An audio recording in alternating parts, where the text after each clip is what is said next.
스가랴 14장 1절부터 여호와의 날이 이르리라. 그 날에 내 재물이 약탈되어 내 가운데서 나누이리라. 내가 이방 나라들을 모아 예루살렘과 싸우게 하리니 성읍이 함락되며 가옥이 약탈되며 부녀가 욕을 당하며 성읍 백성이 절반이나 사로잡혀 가려니와 남은 백성은 성읍에서 끊어지지 아니하리라. 이거는 우리 바벨론의 포로로 끌려갈 적에나 이야기가 한 번 나왔으면 좀 좋겠어요. 근데 또 얘기가 또 나오면 예, 14장 우리 전체 제목을 지금 선민국가의 회복으로 잡아놨는데 1절과 2절이 예루살렘이 원수들에게 침략당하는 모습으로 이렇게 소개가 되어져 있습니다. 일단 그 날, 심판의 날, 하나님께서 재앙을 주시기로 한 날, 그 날이 오게 되면 재물이 약탈된대요. 우리가 약탈될 재물 없는 것도 복입니다. 그러나 예수님은 머리 둘 곳이 없다고 하시는 분인데 달랑 입고 있는 옷도 나눠가지고 제비를 갖다 나누잖아요, 이놈들이. 그러니까 많으나 적으나 사실은 똑같아요. 똑같이 그걸 가지고 이제 약탈해가지고 결국은 나누임을 당하게 되어지는데 그 나누임이라고 하는 것이 어떻게 보게 되면 성도들이 세상에 가지고 있던 이 재물을 약탈당하고 그리고 이거를 얻게 되어지게 되면 얼마나 좋겠어요. 진주장사가 정말 그 같은 진주를 갖다 발견했을 때 자기 전 소유를 팔고 이 진주를 갖다 사게 되면 얼마나 좋겠습니까? 그냥 하나님께서 분명히 선민들을 역사해 가시려고 한다면 그런 어떤 하나님의 기뻐하신 뜻이 있어가지고 그 일을 다 해갈 거예요. 그런데 여기서 설명되어지기는 내 재물이 약탈되어 내 가운데서 나눈 일이라.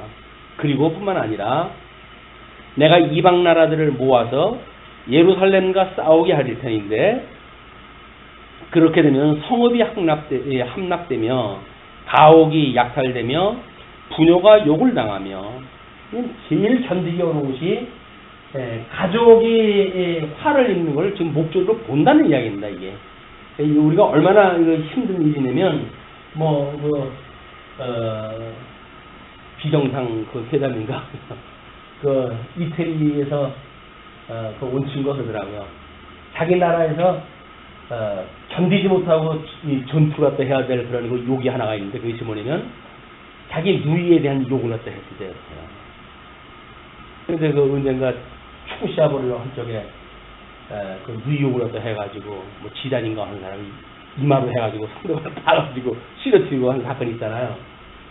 자기 가족의 그 중에 가족 중에서도 여자 가족에 대한 것을 욕을 한다든지 입에 담게 되어지면 못 참는다는 거예요, 이게. 근데 지금 이 부녀들이 욕을 당하는 것이 목전에서 그 일을 당하고 있으니까 이건 혀를 깨물고 죽고 싶은 그런 그 이제 심정이 되어지는 거죠. 성읍 백성이 절반이나 사로잡혀 가려니와 남은 백성은 성읍에서 끊어지지 아니하리라. 마저 끄지 않으시겠다는 거예요. 그런 가운데서도 마저 끄지 않으시겠다. 그냥 하나님께서 지금 선민국가 회복이라고 하는 큰 그림의 틀에서 이걸 보는 거니까 남은 자에 대한 회복을 우리가 이야기할 수가 있지. 절반은 다면 이렇게 죽고 저렇게 죽고 하는 사람들의 이야기가 아닙니까? 그런 걸 우리가 봤을 땐 이 육체의 소욕이랑 불태워서 다 소각을 시켜버리고 성령의 소욕으로 충만함을 받기를 끊임없이 구하는 일이야말로 시장 기도할 일이 아닌가 이런 그 생각이 듭니다. 3절로 7절 예루살렘을 위해 싸우시는 하나님이 소개가 되어집니다.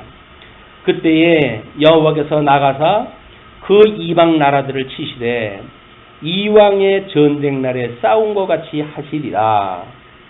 아니 이왕 싸워주실 거 절반 녹보기 전에 싸워주시면 안 되나요?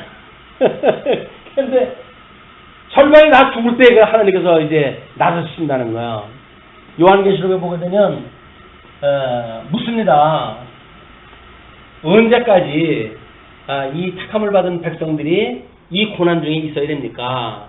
그랬더니 하나님께서 대답하시기를 순교당하는 숫자가 너희들처럼 순교당하는 숫자가 찰 때까지 내가 그렇게 될 거야. 환란은 하나님께서 순교를 시킬 만한 사람들을 다 숫자를 정해놨어요. 이 숫자가 차기 전까지는 끊임없이 이 환란이 있다는 겁니다. 이 환란은 하나님께서 순교자의 숫자를 채우기 위한 환란이에요. 이게 어쩔 수 없이. 우리는 할 수만 있으면 환란 없이 뭔가 좀 무임승차해가지고 여기서 고생 없이 살다가 고생 없이 갔으면 좋겠다는 생각을 가질는지 모르겠지만 사실은 매일같이 죽는다고 하는 우리들의 이 신앙 고백이 예수 그리스도와 함께 죽고 내 안에 예수 그리스도만 있습니다. 그 이야기는 뭐예요? 모든 나의 뜻대로 마옵시고 오직 아버지의 뜻대로 해달라고 하는 예수 그리스도의 그 기도를 갖다가 군받는 그런 그 마음이 아닙니까? 근데 우리는 이 살아있는 육신에 대한 것들이 뭔가 좀 풍족하기를 원하게 되어지기 때문에 끊임없이 여기서 갈증을 느낄 수밖에 없어요. 이걸로 뭐 부족함이 없을 정도로 준다고 한다면 그건 뭐 세상에 그렇게 조건을 받고 사는 사람들이 없잖아요.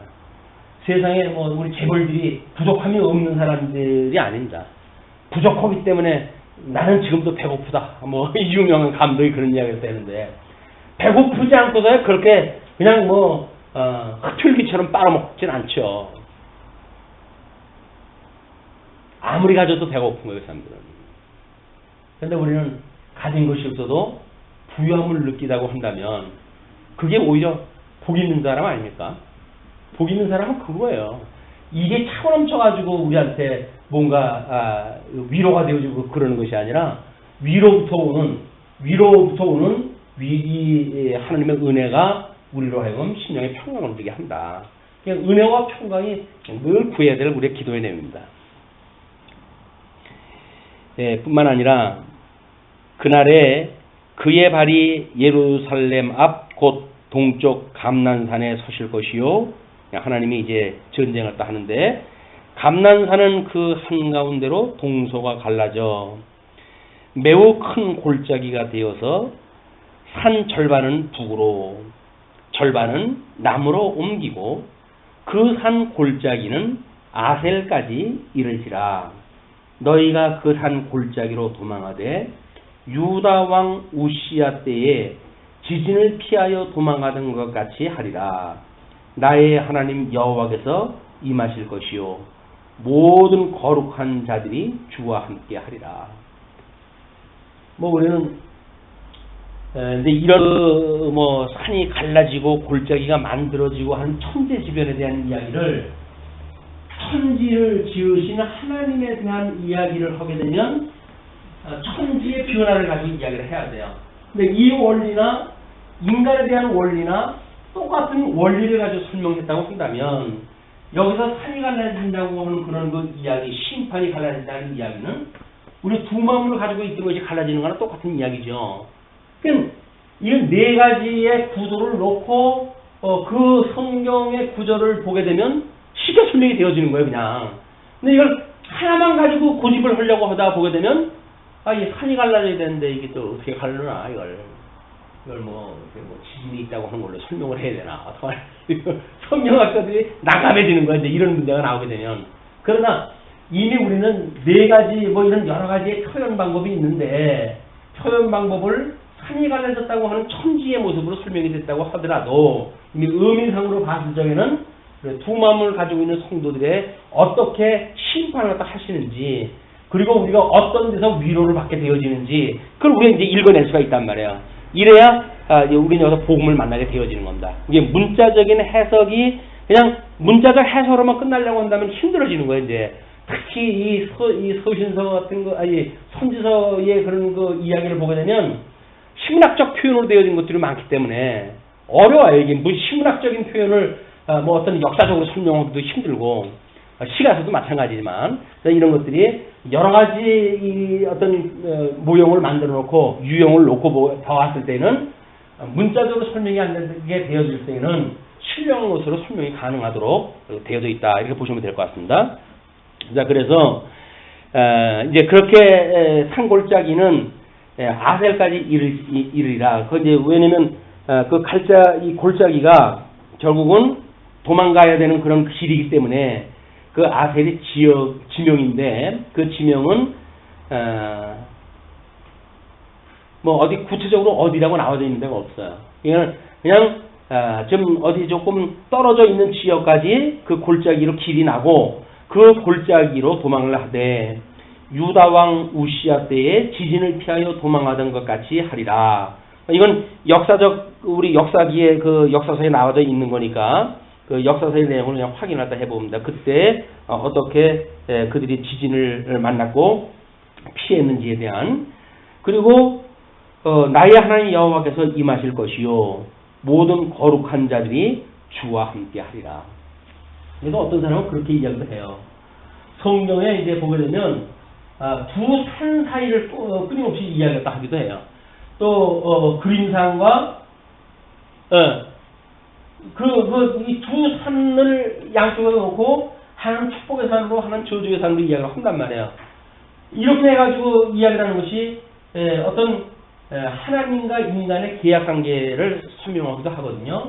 그러면 하나님께서 우리에게 주셨던 그 온전케 하시는 계명, 뭐 위로는 하나님을 사랑하고 이웃을 내 몸같이 사랑하라고 했던 그 계명을 이루는 일, 그리스도께서 이루시는 일일 터인데 그 그리스도 안에 우리가 어떻게 숨어서 그걸 온전히 이루어갈 수 있는가에 대한 그런 그 설명이 되어지겠죠. 이거는 그 여호와께서 임하실 것이요 모든 거룩한 자들이 주와 함께 하리라. 우리 예수님 복음을 만나는 그 길이 그쪽으로 가는 길이다 그 이야기예요. 모든 심판으로부터 우리가 피할 길이고 거기에 우리가 가게 되어진다. 6절 그날에는 빛이 없겠고 광명한 것들이 떠날 것이라. 그날에는 빛이 없겠다고 이야기했다 하고 광명한 것들이 떠날 것이라고 그랬으니까 우리 하늘을 펴시고라고 했을 적에는 궁창에 여러 가지 뭐 해와 달과 별을 갖다가 폈던 그런 그 내용들이 포함되어져 있는 거 아닙니까? 그런 것들을 연상을 하시고 한번 보세요. 그날에는 빛이 없겠고 광명한 것들이 떠날 것이라. 여호와께서 아시는 한 날이 있으리니 낮도 아니요 밤도 아니라 어두워 갈 때에 빛이 있으리로다. 천재지변의 어떤 그런 뭐 조속 간의 변화가 아니라 뭐 다른 빛에 의해 가지고 뭔가 이 회복의 역사가 일어난단 말이에요. 그걸 이제 우리 이사야는 그런 이야기를 했죠. 회복의 때에 햇빛의 뭐 7배의 그런 그 빛이 나겠고 광선이 일어나서 너희를 치료할 것이다 이렇게 이야기를 했잖아요. 그러니까 이렇게 천지를 지었던 빛밖에는 우리가 이 생각이 이제 들어올 수가 없는데 이 네 가지를 다 놓고 본다고 한다면 이 에덴 동산에 있었던 아담이 사망 권세로 쫓겨났어요. 그럼 이 어둠의 권세에 있었던 거란 말이에요. 그럼 어둠의 권세에서 우리가 익숙해져 있는 빛과 어둠이라고 하는 거는 그냥 해와 달과 그것이 조성으로 해가지고 뭐 피 붙이고 뭐 일본을 해가지고 이제 우리가 봤던 것인데 이 세상에 빛을 비추는 그런 것이 예수님이 참빛이 돼가지고 이 땅에 오셨던 어둠에 이때는 낮도 아니고 밤도 아닌 그 빛인 거예요. 그 빛을 지금 우리가 이제 만날 수가 있는 거죠. 그래서 한 날이 있는데 그 낮도 아니요 밤도 아니라 어두워 갈 때에 빛이 있으리로다. 그날에 생수가 예루살렘에서 솟아나서 절반은 동해로 절반은 서해로 흐를 것이라. 여름에도 겨울에도 그러하리라. 생수가 흘러나가지고 뭐 에스겔서에도 우리가 확인했다 하고 그랬어요. 이제 성전에서 이 생수가 흘러나오는 거는 여기 생명수라면 생명수. 그냥 하나님의 이 생명의 역사는 하나님의 이름을 주신 예루살렘 성전으로부터 모든 것이 시작이 되어진다. 아마 이걸 우리 인간론을 이야기해서 저희 뭐라 그래요? 너의 배에서 생수가 흘러나오리라 이렇게 이야기를 하잖아요. 성령이 오셔가지고 우리가 믿음으로 살아가는 성도들은 끊임없이 우리 배에서 나오는 것이 생수가 흘러나오는 생수가. 근데 바리새이들처럼 손 닦지 않고 밥을 먹는다는 게 왜 장로대 유전을 너희들이 업신여겼냐? 이런 거 가지고 이야기를 하니까 이 말이 안 되는 거야 이제. 지금 예수님께서는 야 입으로 들어가는 게 더러운 것이 아니라 너희 속에서 나오는 게 더러운 거야 이놈들아. 배에서 생수가 흘러나와야 되는데 복음으로 해가지고 복음이 흘러나와야 되는데 복음이 나오는 것이 아니라 전부 시기 질투 뭐 이런 욕심으로 해가지고 이게 만연되어져 있는 속에서 나오는 거니까 율법이라는 게 전부 그거 아니겠어요? 탐심으로 해가지고 가득 차 있는 그런 내용들로 해가지고 나오니까 너희들 속에서 나오는 것이 더러운 것이다 이렇게 이야기를 하죠. 그래서 성령이 우리에게 임했을 때 일어나는 회복의 역사 이런 걸 우리 이제 모형적으로 볼 수가 있는 거예요. 지금 이런 거는 지금 이렇게 설명이 되어져 있지만 오순절 가게 되면 그 성령이 오셔가지고 직접 그 성령을 우리가 마시라 이렇게 이야기되잖아요. 그 성령을 마시고 우리가 성령 충만한 삶을 살게 되어진단 말이에요. 이게 신약교회에 살아가는 성도들의 이 심령 상태란 말이에요. 성령의 열매를 맺고 살아가는 사랑과 희락과 화평과 오래 참음 자비 양선 온유 절제 충성라고 하는 끊임없는 우리 성령의 열매를 맺고 살아가도록 하나님의 역사다 한다.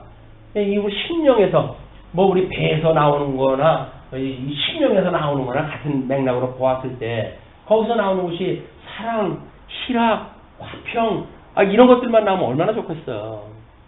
사랑이 아니라 저주, 희락이 아니라 애통, 비극 이런 거나 나오고 희락이 사랑과 희락과 오래 참음이 아니라 그냥 조급증이 나오고 이렇게 되어지는 것은 육체의 소욕으로 나오는 거기 때문에 끊임없이 성령의 소욕을 우리 하나님의 구할 일이다. 끊임없이 구하게 되어지게 되면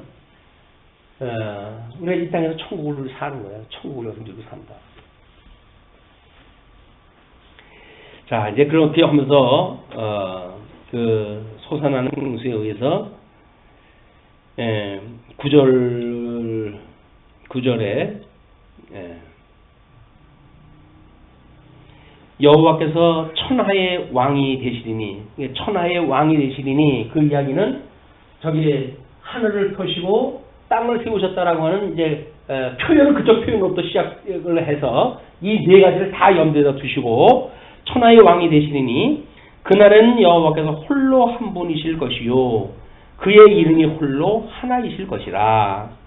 온 땅이 왜냐하면 우상 숭배를 갖다 했을 때 지천이 전부 신 이름으로 있었으니까 그것이 곧 회복이 되어질 때엔 유일신 우리 여호와 하나님 그분만의 이름이 이제 선포가 되어질 것이겠죠.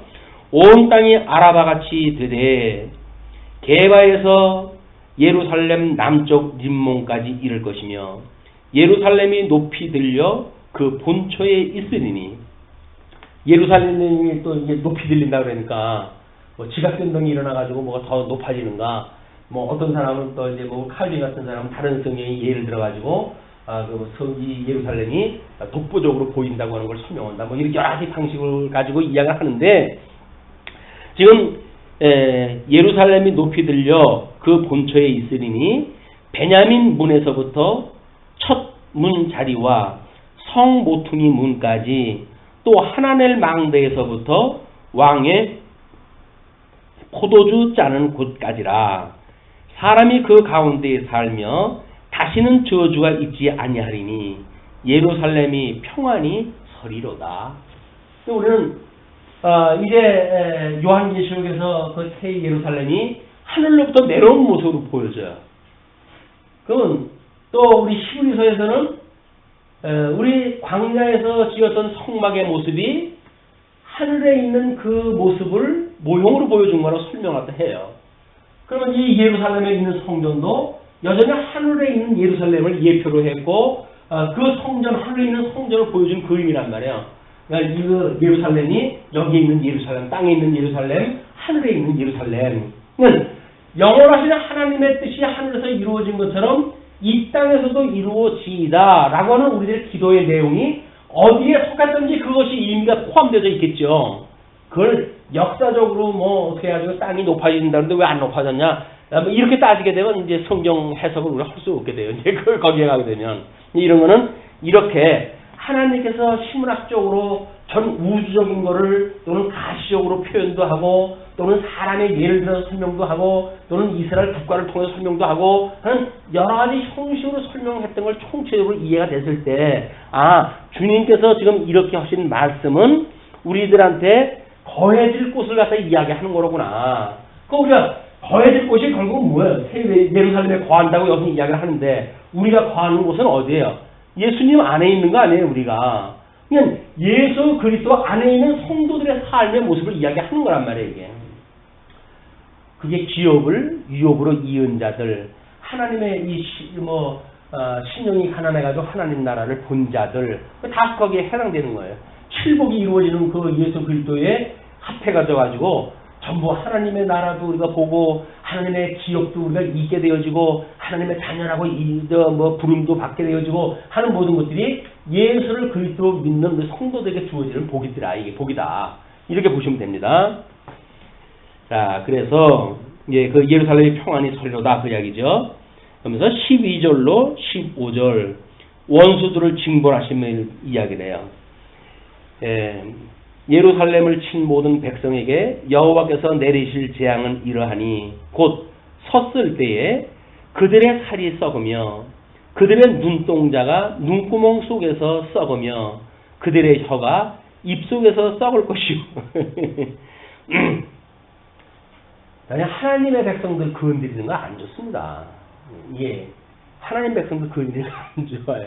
물론 예수님을 저주했던 모든 인간들은 나중에 다 무조건 속에 이제 집어넣으시겠지만 하나님의 사람들을 없음 여기고 이렇게 어떤 것들은 나중에 하나님께서 다 그냥 지나치지 않아요.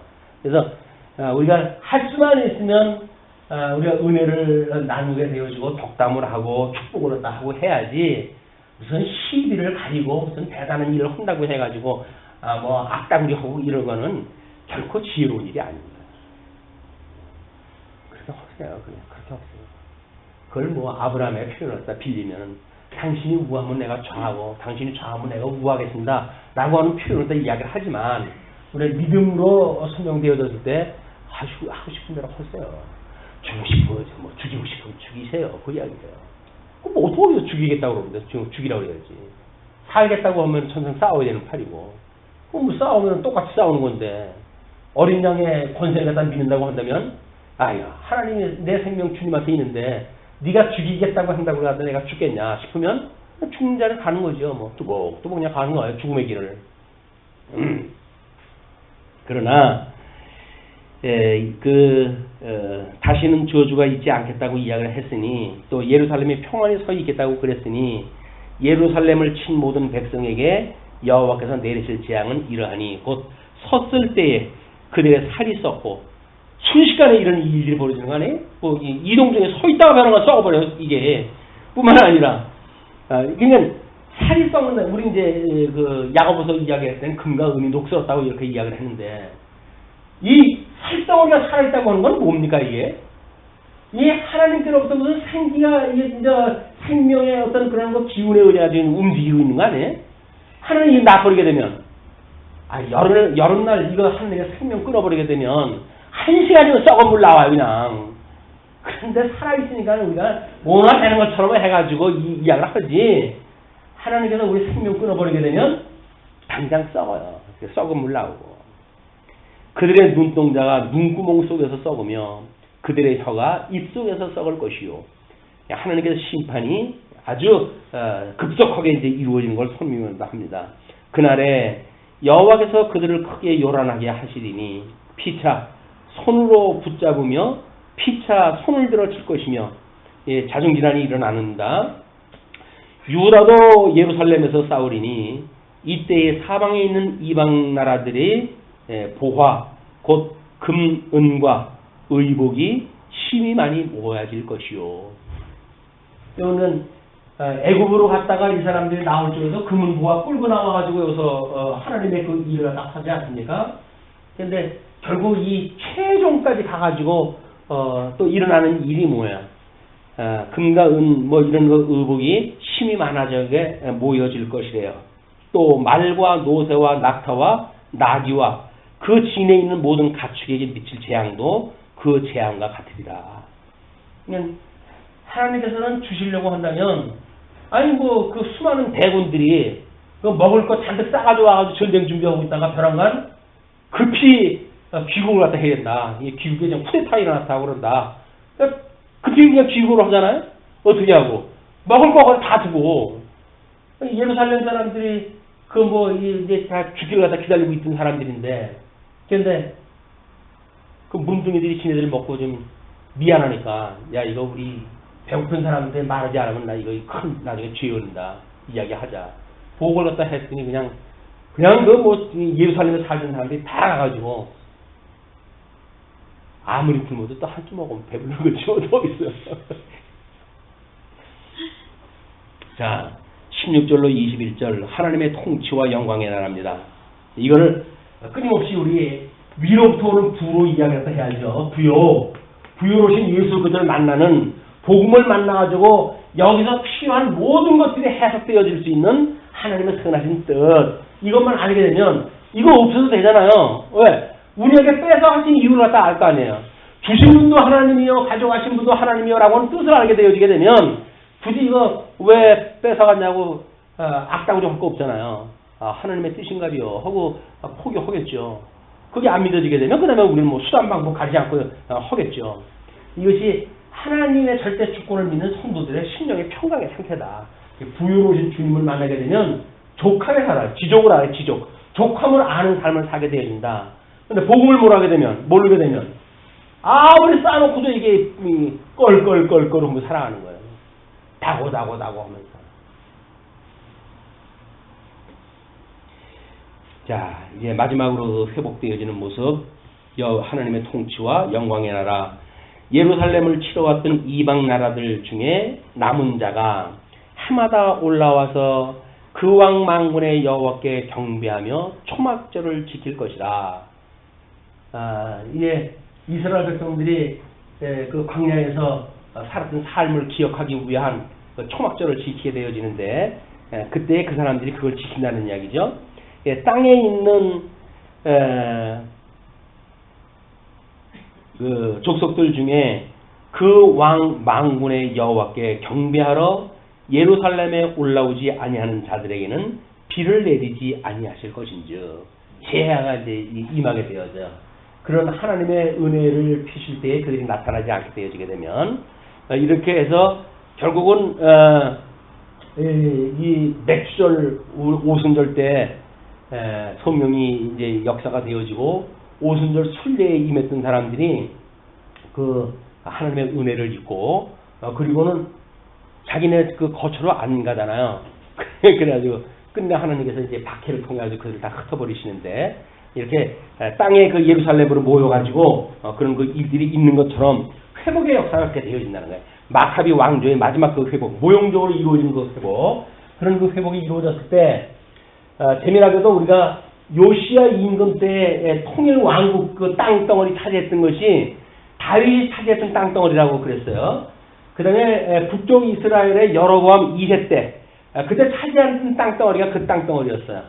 그리고 이제 요시야 임금 때 그 땅덩어리를 또 다시 한번 차지했다 하는데 이 마카비 왕조가 땅덩어리를 차지할 때가 다윗 왕조가 차지했던 그 땅덩어리를 이때 회복을 해가지고 차지했다 해요. 그래서 물론 이제 이 마카비 왕조가 끝나고 헤로드 임금 때도 마찬가지로 그걸 다 차지하게 되어지는데 이 구약 성경에 언급되어지는 땅언약 성취에 대한 문제는 이 하수, 이 애굽의 하수로부터 저 이 북쪽의 하수에 이르기까지 약속했던 그 땅을 차지했던 그런 것이 4차례에 반복돼서 나온다. 그 이제 하나님의 이 약속대로 이루어 주시는 내용들이죠. 그러나 그들이 이제 올라오지 않으면 비를 내리지 아니할 것인즉 만일 애굽 족속이 올라오지 아니할 때에는 비 내림이 있지 아니하리니 여호와께서 초막절을 지키러 올라오지 아니하는 이방 나라들의 사람을 치시는 재앙을 그에게 내리실 것이라. 또 애굽 사람이나 이방 나라 사람이나 초막절을 지키러 올라오지 아니하는 자가 받을 벌이 그러하니라. 초막절이라는 것은 이스라엘 백성들한테는 이 광야 생활을 기억하는 일이죠. 애굽에서 나와가지고. 그다음에 에덴 동산에서 이거 주었던 거를 기억하는 이 세상에서 나그네로 살던 사람들을 기억하는 일이 뭐예요? 이게 주님의 몸된 교회에서 이 우리가 믿음으로 사는 세계란 말이에요. 여기에서 우리는 나그네 되어졌던 우리들의 삶을 생각하고 끊임없이 은혜를 우리가 받고 살아가는 것 아닙니까? 우리는 끊임없이 여기서 지금 이 초막절을 예수 그리스도가 영원한 초막절을 지키시는 것처럼 우리는 여기서 그걸 지키며 살아가는 거예요. 성령과 더불어서. 뿐만 아니라 뭐 6월절에 의해 가지고 우리가 출애굽이 되어졌지만 초막절 전리를 계속 지키면서 성령의 충만함을 받고 공급받고 살아가게 되어진다. 우리는 나그네 되어졌던 걸 잊어버리면 안 돼요. 세상에 우리가 이렇게 버려졌던 걸 기억하지 않으면 안 됩니다. 죄 가운데 있던 우리를 구원하신 주님의 은혜를 놓치게 되면 성도로서의 아무런 의미가 없는 거예요. 끊임없이 우리가 이 길이다. 네. 애굽 사람이나 이방 나라 사람이나 초막절을 지키러 올라오지 아니하는 자가 받을 것이 그러하니라. 그 날에는 말방울에까지 여호와께 성결이라 기록될 것이라. 아주 하찮은 그런 어떤 기물까지 여호와께 성결이라 기록이 될 것이래요.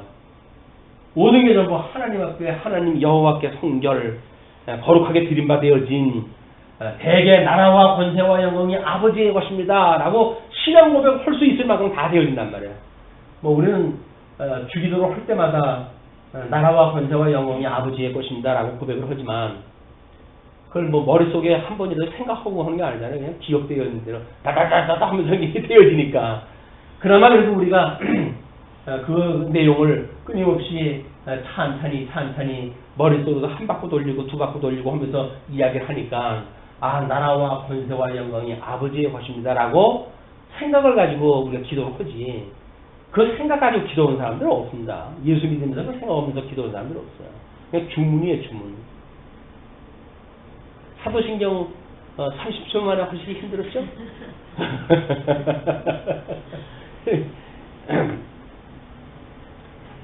예.